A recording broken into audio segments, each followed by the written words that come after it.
Eventually our two other teammates arrive and work to extract Sean from his perch just 6 inches from the edge of the crevasse.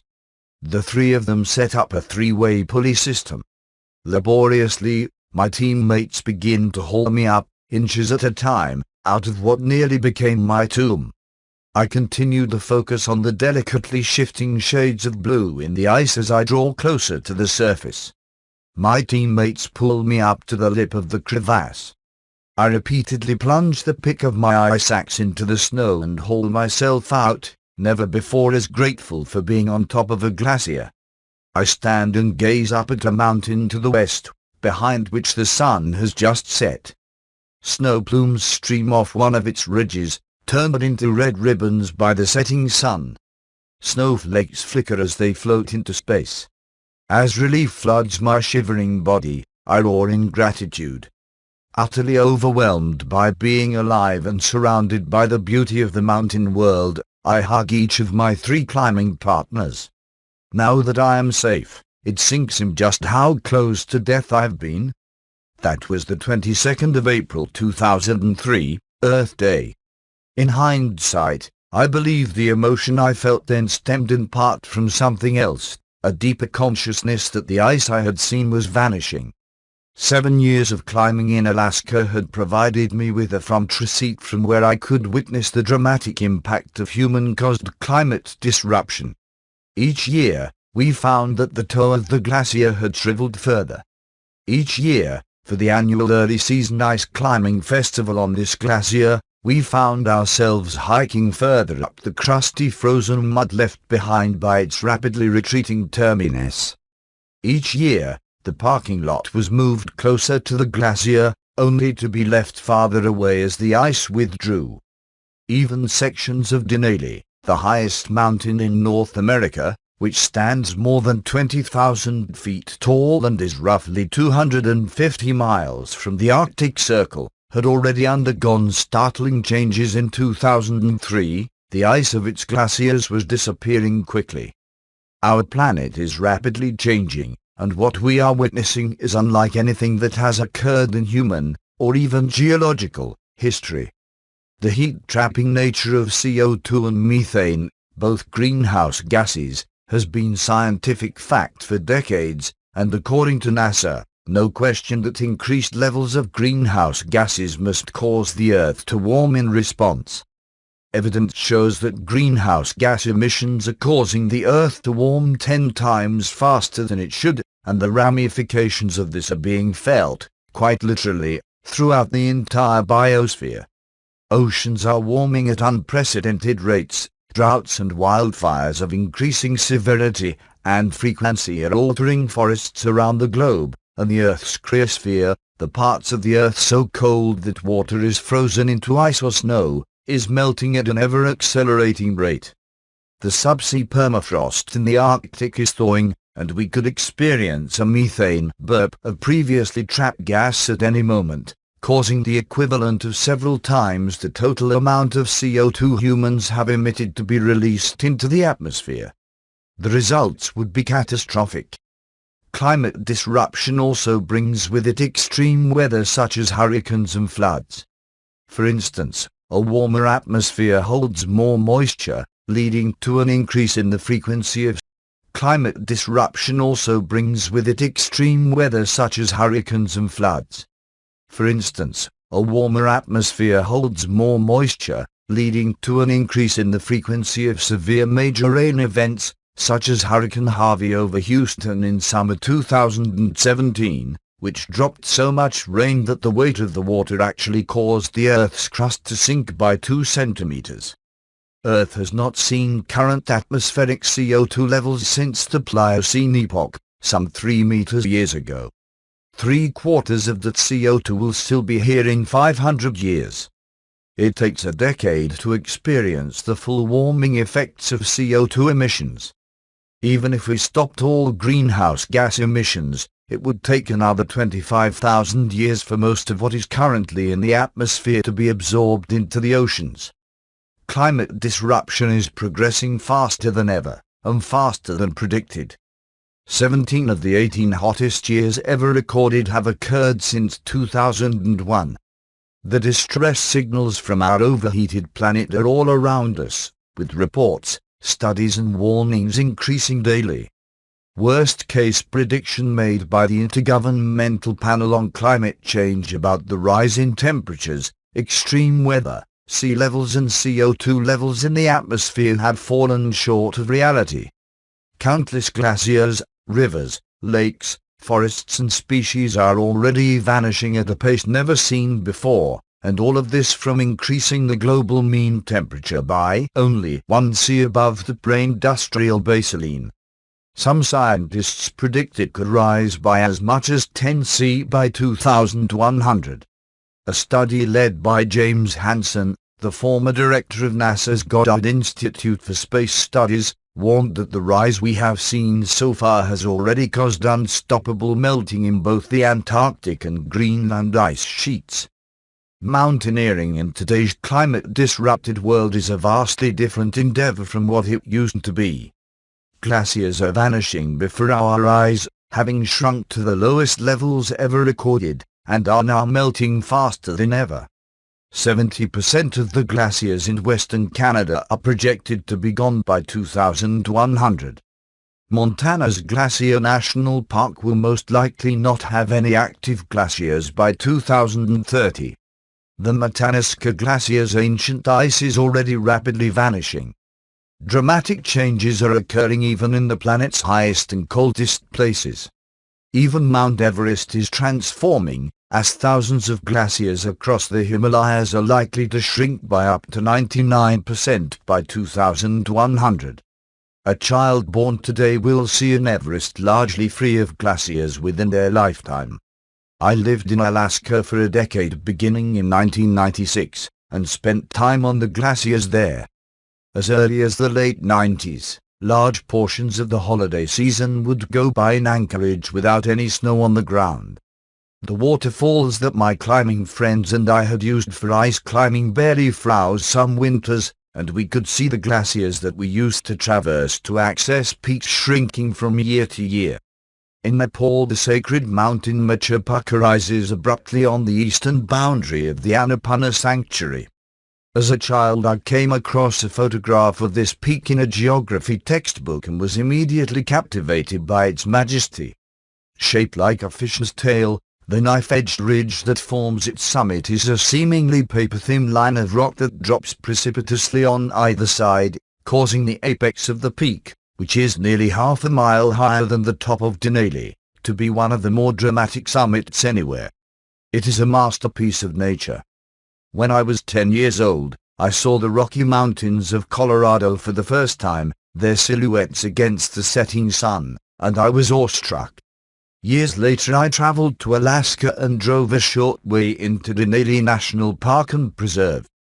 When the afternoon clouds parted to reveal the majesty of Denali summit, my first inclination was to bow in wonderment. A year after that I moved to Alaska, and began training myself in the mountaineering skills I needed to access these sanctuaries that stand far from the violence, speed and greed of society. John Muir, the Scottish-American naturalist, author, philosopher and early wilderness preservation advocate, captured my feelings precisely. I am losing precious days. I am degenerating into a machine for making money. I am learning nothing in this trivial world of men. I must break away and get out into the mountains to learn the news. A glacier is essentially suspended energy, suspended force. It is, in a sense, life frozen in time. But now they are themselves running out of time. The planet's ecosystems, pushed far beyond their capacity to adapt to human-generated traumas and stresses, are in a state of free fall.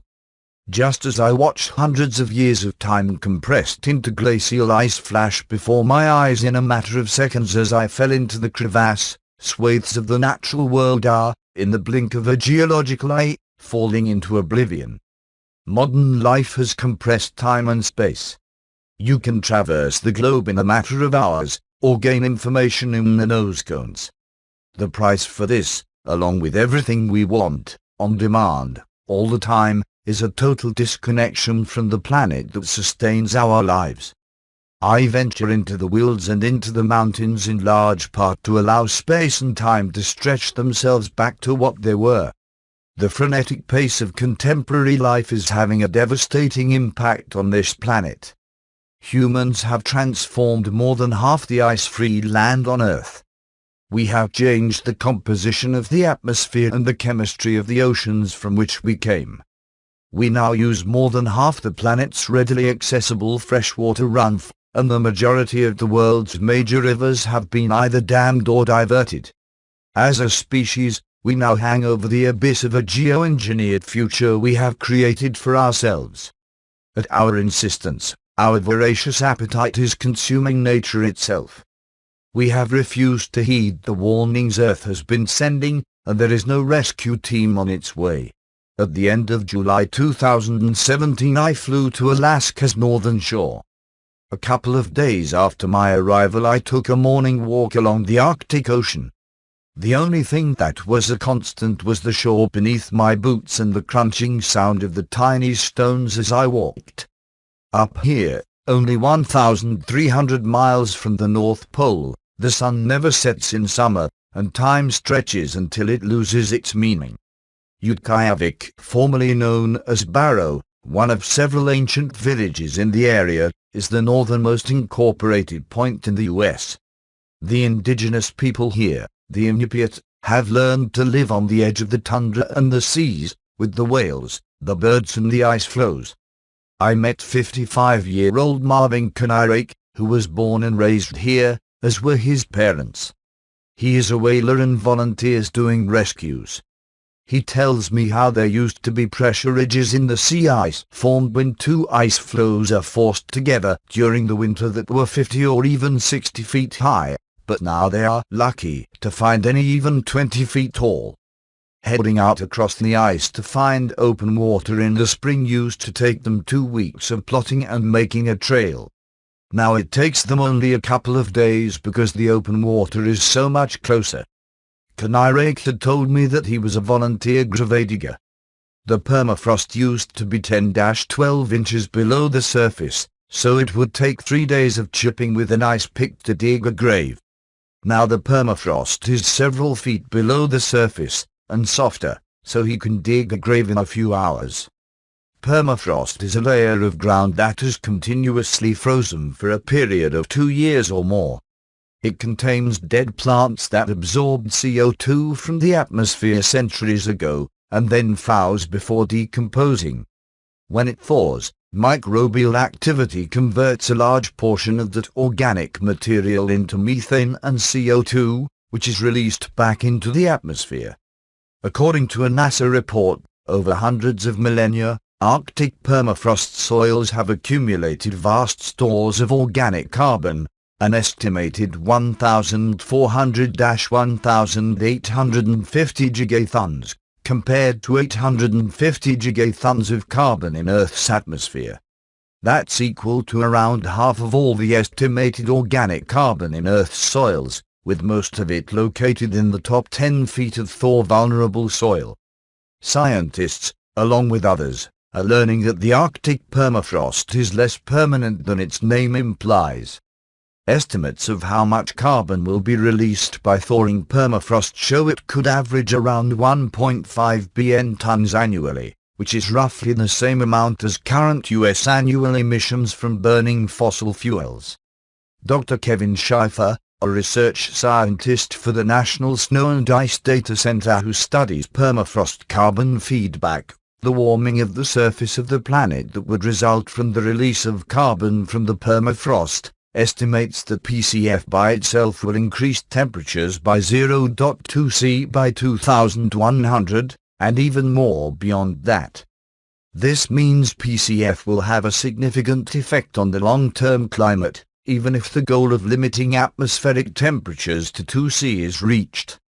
While I was in Utqiagvik I spoke to Dr. Vladimir Romanovsky, a professor of geophysics at the University of Alaska Fairbanks, who also specializes in permafrost.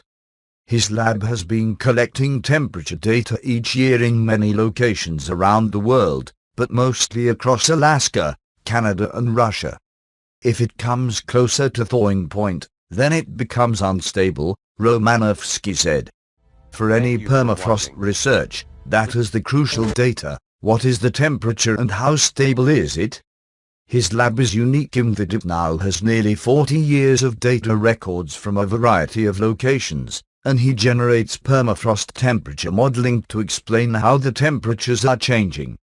The changes in the permafrost happening across Alaska's North Slope are due to some of the most dramatic temperature increases in the world. In 35 years of measurements here, the temperature at 20 meters below the ground has increased by 3°C since Romanovsky's first measurement, and at the surface of the permafrost 1 meter below the ground, the average temperature has increased by a staggering 5°C since the mid-1980 seconds. Even small increases bring the temperature of the permafrost closer to 0°C. Crossing that line means the permafrost will start to thaw.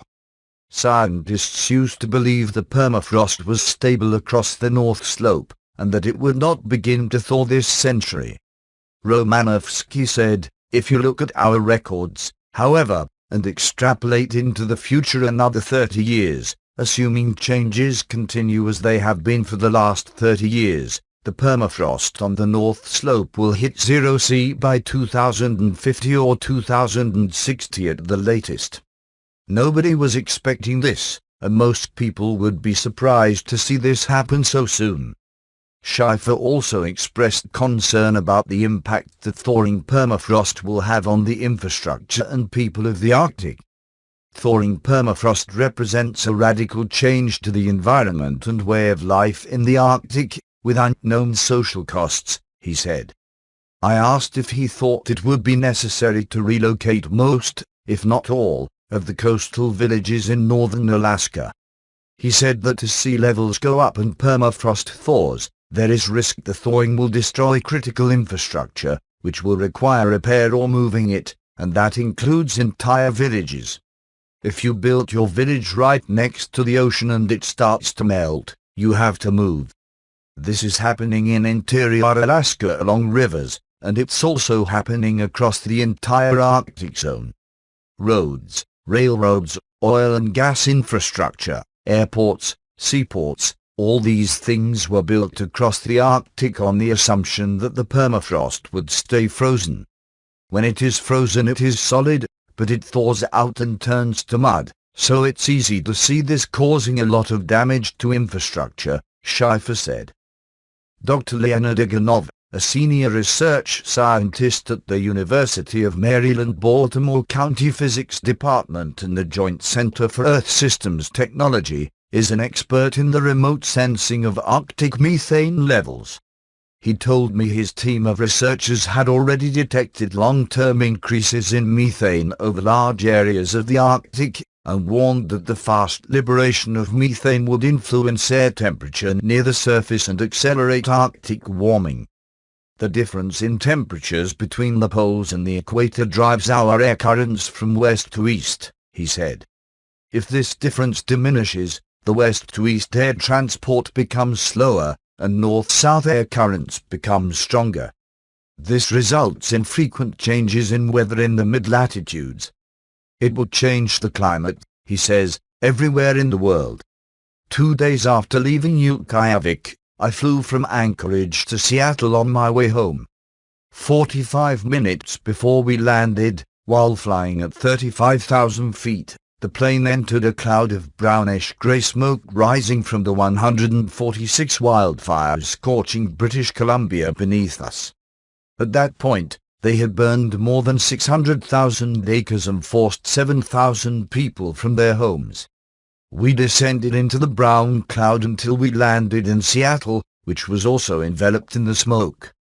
A couple of days later, a leaked draft report from U.S. scientists across 13 federal agencies warned of a worst-case scenario of 18F warming over the Arctic between 2071 and 2100.